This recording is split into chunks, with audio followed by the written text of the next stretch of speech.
y muy buenas tardes a todos los participantes de este curso avanzado de ultrasonografía de anomalías fetales de ISFO.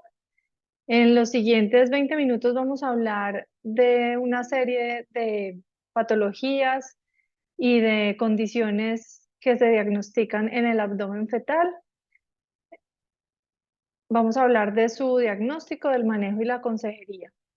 Vamos a empezar hablando de los quistes abdominales, como para tener una idea general. Son esas lesiones hipoecogénicas o anecoicas que encontramos en el abdomen fetal, la mayoría de las veces en la valoración del segundo o del tercer trimestre. Su incidencia aproximada se calcula en 1 de cada 1000 embarazos y usualmente los encontramos más hacia el tercer trimestre de la gestación con un predominio eh, en fetos del sexo femenino, porque la gran mayoría de estos quistes que evaluamos prenatalmente son de origen ovárico. Sin embargo, también hay una gran cantidad de imágenes anecoicas que pueden aparecer ya sea en el primer trimestre, también en fetos de sexo masculino. Sin embargo, mientras más tarde en el embarazo de manera general aparecen, pues son quistes que usualmente tienen mejor pronóstico, contrario a lo que sucede si los diagnosticamos en primer trimestre de la gestación. Cuando nosotros hacemos una evaluación de estas imágenes anecoicas abdominales, tenemos que tener en cuenta y describir muy bien cuáles son las características de esa imagen, cuál es el tamaño del quiste, si está o no está vascularizado, para lo cual utilizamos pues el Doppler color. Y debemos además determinar si tiene calcificaciones o cuál es su ecogenicidad o si tiene algún tipo de contenido o no. También es fundamental que cuando nosotros tengamos un hallazgo de un quiste abdominal, hagamos una evaluación sistemática de la anatomía fetal, porque de la asociación con otras anomalías fetales va a depender en gran parte su pronóstico, su seguimiento y su tratamiento, además de tratar de determinar la localización exacta y la relación o no con órganos que hay pues, a nivel intraabdominal. Esto es, digamos, a manera general, una serie de diagnósticos de quistes que nos podemos encontrar a nivel abdominal. Empezamos aquí con el tracto gastrointestinal y vamos desde el abdomen superior hasta el inferior, pasando pues por los quistes hepáticos o los biliares. También podemos encontrar quistes en el vaso o a nivel del intestino superior, los quistes mesentéricos o los de duplicación entérica. Aquí hay un conjunto de imágenes anecoicas que vamos a tratar de manera separada, que son las dilataciones intestinales. Ya pasando pues al tracto urinario, los quistes a nivel renal o en todo, digamos, el sistema colector y pues finalmente la vejiga y la cloaca. Los genitales son un sitio importante, por lo que dije anteriormente, los quistes tal vez más comunes que nos vamos a encontrar a nivel abdominal son los quistes ováricos y unos que tienen, pues digamos, una menor incidencia, como las varices de la vena umbilical. Este es un ejemplo de una varice de vena umbilical, que es un quiste. Usualmente pues lo vemos anecoico a nivel de la inserción del cordón. Y pues básicamente el diagnóstico diferencial lo vamos a hacer cuando utilizamos el Doppler color, porque vamos a ver pues una gran vasculatura que está llenando este quiste. Es muy importante determinar en qué momento aparece este quiste, porque dependiendo del momento de aparición podemos determinar de pronto su origen. A veces no es fácil solo con la imagen, o la gran mayoría de veces no es fácil solo con la imagen determinar el diagnóstico, pero digamos hay pautas, como por ejemplo el momento de aparición. Entonces, en el primer trimestre, por ejemplo, tenemos con mayor frecuencia la aparición de linfangiomas o en algunos casos las atresias anorrectales, que se presentan como pequeños quistes a nivel de la zona pues, del recto y que predominantemente se dan en fetos de sexo masculino, que tienen la característica de que muchos de ellos desaparecen y después más adelante pues es cuando nos damos cuenta que hay un ano imperforado, gracias pues a la evaluación de los músculos perianales más adelante en la gestación. En el segundo trimestre vamos a encontrar los intestinales, renales, linfáticos y en el tercer trimestre predominantemente los ováricos. Como vemos, los hepáticos pueden estar en cualquier trimestre de la gestación. Más o menos el 15% de todos los quistes abdominales tienen una resolución espontánea, por eso es muy importante hacerles el seguimiento en el tiempo. Realmente pocos de ellos necesitan estudios adicionales como la resonancia magnética o los estudios genéticos, como lo vamos a ver con cada uno de ellos. Y aproximadamente el 21% de ellos en total va a requerir cirugía postnatal. Vamos a hablar de algunos de los quistes que podemos encontrar, desde el abdomen superior hasta el inferior. El quiste del colédoco, aquí tenemos un ejemplo. Es un quiste que se encuentra más frecuentemente en poblaciones asiáticas, más en mujeres que en hombres, y lo vamos a encontrar como una imagen anecoica que está la mayoría de las veces a nivel de la entrada de la umbilical, digamos, a la circulación portal, o sea, está a ese nivel, lo vamos a ver redonda o fusiforme, y la característica principal que tiene es que tiene una conexión que puede ser evidente con el sistema biliar. Hay varias clasificaciones que claramente son difíciles de determinar prenatalmente, pero la más común y la que vemos más en diagnóstico prenatal es la tipo 1. Es importante hacer el diagnóstico porque cuando estos niños pasan desapercibidos pueden tener síntomas a medida pues que avanza la vida, y algunos de ellos pueden terminar con colestasis, cirrosis o incluso hay algunos casos reportados de colangiocarcinoma. La mayoría de ellos son aislados, por lo tanto no necesitan estudio adicional genético o de otro tipo, y usualmente el diagnóstico lo estamos haciendo alrededor del segundo o tercer trimestre de la gestación. El siguiente quiste a nivel del abdomen superior es el quiste hepático congénito. Usualmente lo vemos como una región anecoica. La mayoría de ellos uniloculares tienen como característica principal, eh, pues obviamente que están en el parénquima hepático y que pueden en la mayoría de los casos desplazar esta imagen como lo vemos aquí de la vena umbilical. La mayoría son secundarios a malformaciones hepatobiliares, los que son así pues de características simples. Es muy raro hacer el diagnóstico antenatal o saber qué es pues desde el periodo prenatal, pero una característica que lo hace diferente, por ejemplo, con el quiste del colédoco es que este no tiene conexión con la vía biliar como lo vimos con el anterior. La mayoría tienen buen pronóstico, sin embargo hay que hacer seguimiento eh, a medida que avanza el embarazo, porque cuando son muy grandes requieren la mayoría resección, pues en el periodo postnatal. Este es otro tipo de quiste hepático que se llama el amartoma mesenquimal. Los amartomas mesenquimales usualmente son secundarios a hiperplasia de las vellosidades placentarias que parece que causan un tipo de isquemia a nivel hepático y, digamos, terminan produciendo esta serie de quistes mesenquimales que se evidencian tanto en la placenta como en el hígado. Puede estar asociado en algunas oportunidades con hidrops y polidramios, por lo cual también es importante hacer un seguimiento a medida que avanza el embarazo. También su tratamiento es la resección postnatal y la mayoría de las veces cuando se logra la resección el pronóstico es bueno. El otro quiste que está en el abdomen superior, pero del lado izquierdo, es el quiste esplénico congénito. Este es un diagnóstico extremadamente raro, que hay muy pocos publicados en la literatura.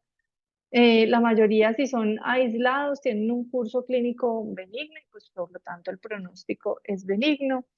Usualmente estos bebés es recomendable hacerles el seguimiento postnatal, sobre todo para controlar el tamaño, porque cuando son muy grandes pueden comprimir, digamos, órganos vecinos y pues tener síntomas relacionados con la compresión de otros órganos.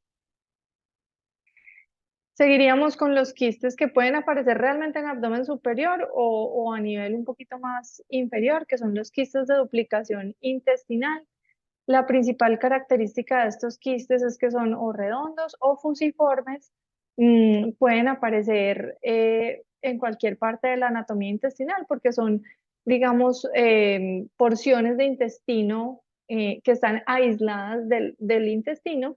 La clave diagnóstica para estos quistes es que uno observa, pues como en este caso aquí, la zona anecoica del quiste. Voy a hacerlo aquí con el puntero láser, y va a ver, digamos, la zona de la serosa y la muscular un poquito más externa, que son las capas pues normales que tiene el intestino, y por eso se hace, digamos, el diagnóstico diferencial con nuestros otros quistes, además de que podemos evidenciar en muchos de ellos el peristaltismo típico del intestino. La mayoría de ellos son aislados. Sin embargo, como con cualquier otro quiste, hay que hacer una evaluación sistemática pues de la anatomía, y algunos de ellos se han reportado asociados a cardiopatías o anomalías vertebrales. Inicialmente se debe hacer un seguimiento mensual, pero si hay cambio en las características o crecimiento, toca hacerlo pues de manera más frecuente. Otro de los quistes que podemos encontrar en la parte media del abdomen son los pseudoquistes meconiales. Los pseudoquistes meconiales son usualmente una complicación que viene de la peritonitis meconial cuando hay una obstrucción intestinal, que hace que se produzca una ruptura del intestino y una peritonitis meconial. La porción proximal a esa obstrucción se puede dilatar, llenar de meconio.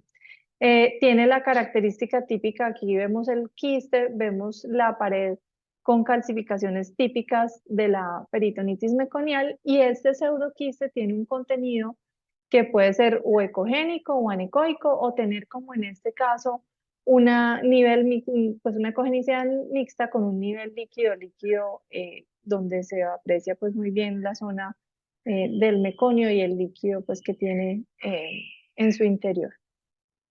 Em, ¿Qué es lo importante, o cómo hacemos diagnóstico diferencial, por ejemplo, con la peritonitis meconial quística? Si nosotros seguimos la pared de este quiste, vemos que va a tener continuidad el músculo, digamos la capa del músculo liso va a tener continuidad con el resto del intestino, a diferencia de la peritonitis meconial quística, que ya vamos a ver un ejemplo.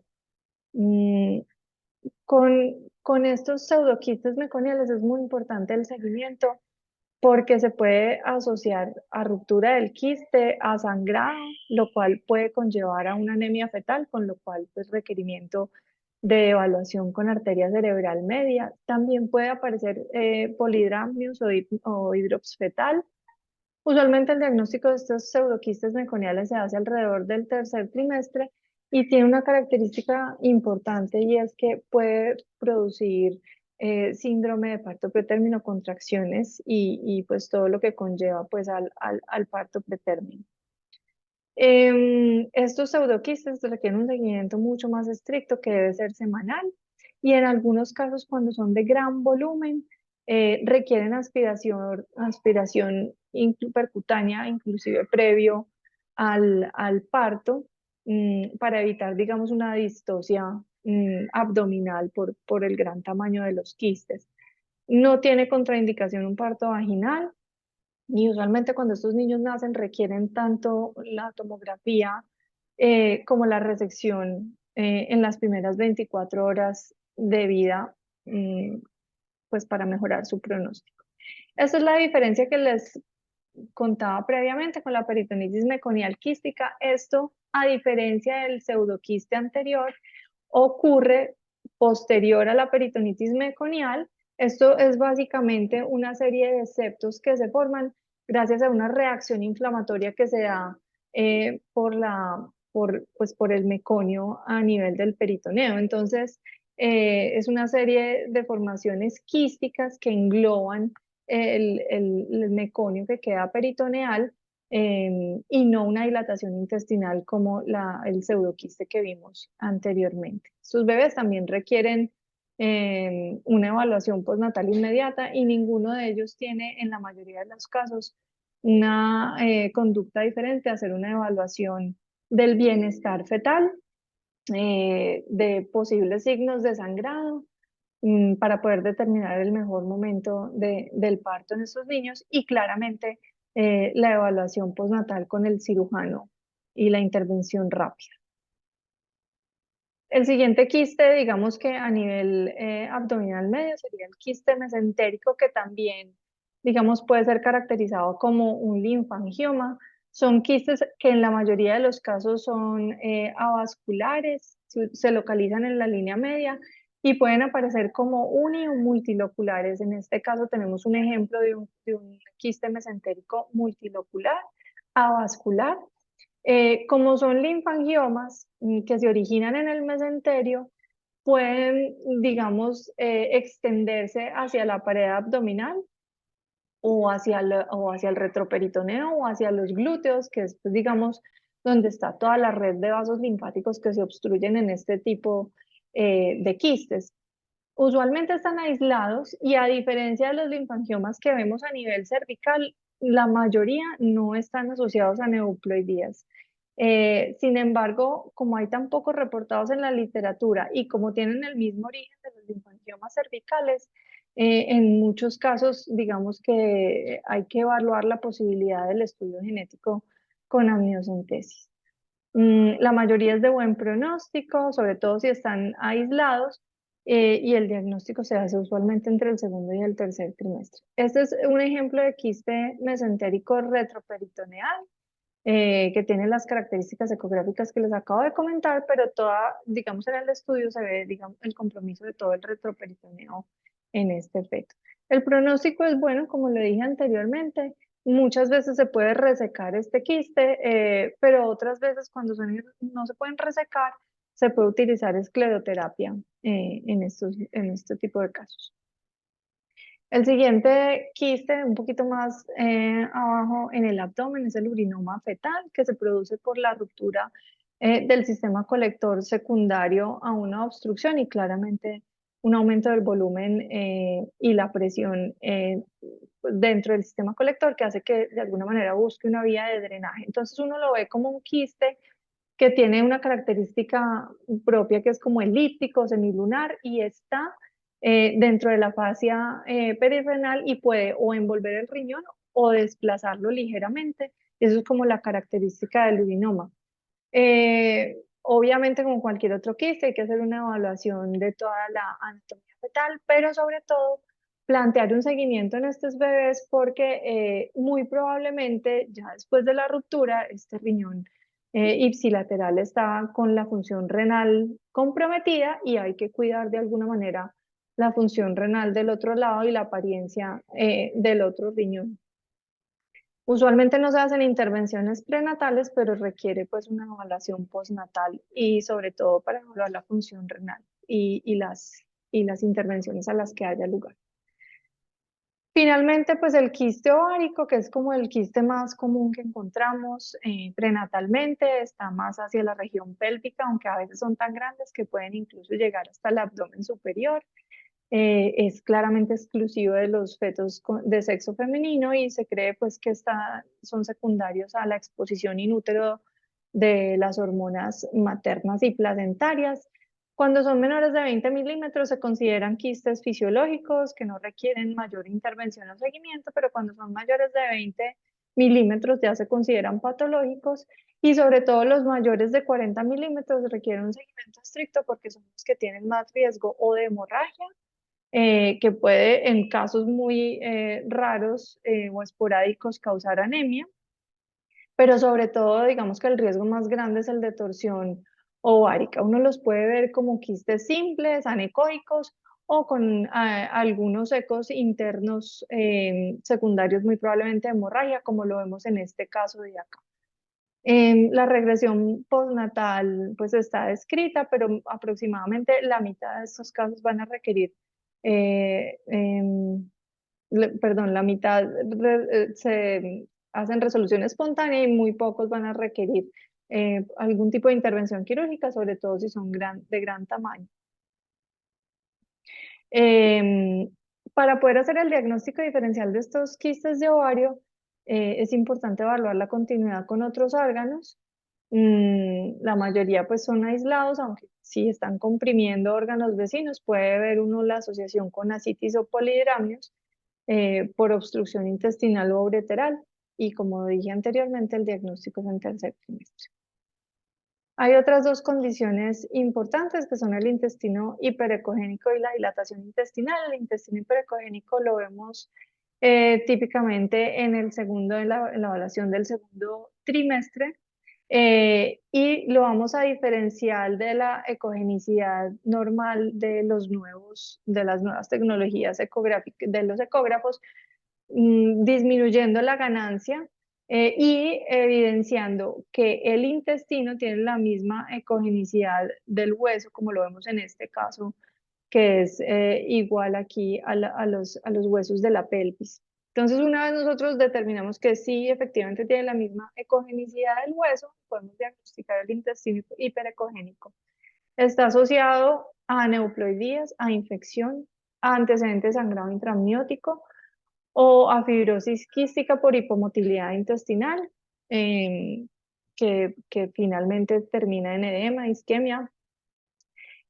También los podemos ver en casos pues, que hay patologías con meconio espeso, como la fibrosis quística o antecedentes de sangrado.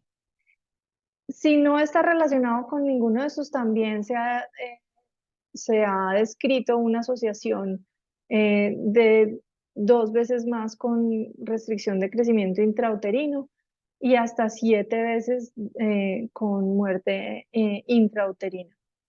Un 50% tienen resolución espontánea. ¿Qué hay que hacer con el intestino hiperecogénico? Hacer, como en todos los casos, un estudio anatómico detallado, hacer una historia clínica, eh, haciendo indagación sobre antecedentes o de sangrados abundantes o de procedimientos invasivos previos que nos hagan pensar que hubo un sangrado intramniótico y por lo tanto tenemos en eso la razón del intestino hiperecogénico. Siempre hay que hacer un asesoramiento genético, evaluar digamos, el screening de aneuploidías que se ha hecho previamente y evaluar todos los factores de riesgo de aneuploidías y obviamente buscar otros marcadores para determinar pues su asociación con aneuploidías y evaluar pues la necesidad de amniocentesis y estudio genético. En las poblaciones que tienen alta prevalencia de fibrosis quística, que no es muy común en muchos países de Latinoamérica, pues está recomendado también el estudio de fibrosis quística y definitivamente, muy importante, el estudio TORCH, tanto serológico materno o incluso en amniocentesis en los casos en los que se considere necesario. Y cuando hemos descartado todas estas etiologías, pues de todas maneras montar un seguimiento estricto para crecimiento fetal por su asociación con restricción de crecimiento. Para finalizar, las dilataciones intestinales, las características ecográficas se van a dar dependiendo del sitio de la obstrucción. Tenemos obstrucciones altas a nivel del duodeno, digamos, son de las más frecuentes que vemos. Esta es la típica imagen en doble burbuja que vemos con el estómago dilatado y la primera porción del duodeno proximal a la obstrucción dilatada también.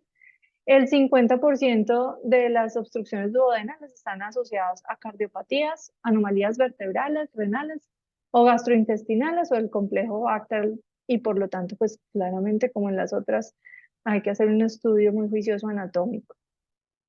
La obstrucción a nivel del duodeno puede ser intrínseca, ya sea por atresia o por estenosis, o puede ser extrínseca en los casos de páncreas anular. Este es un ejemplo de doble burbuja donde vemos pues aquí la conexión muy clara o la continuidad con el estómago en esta porción.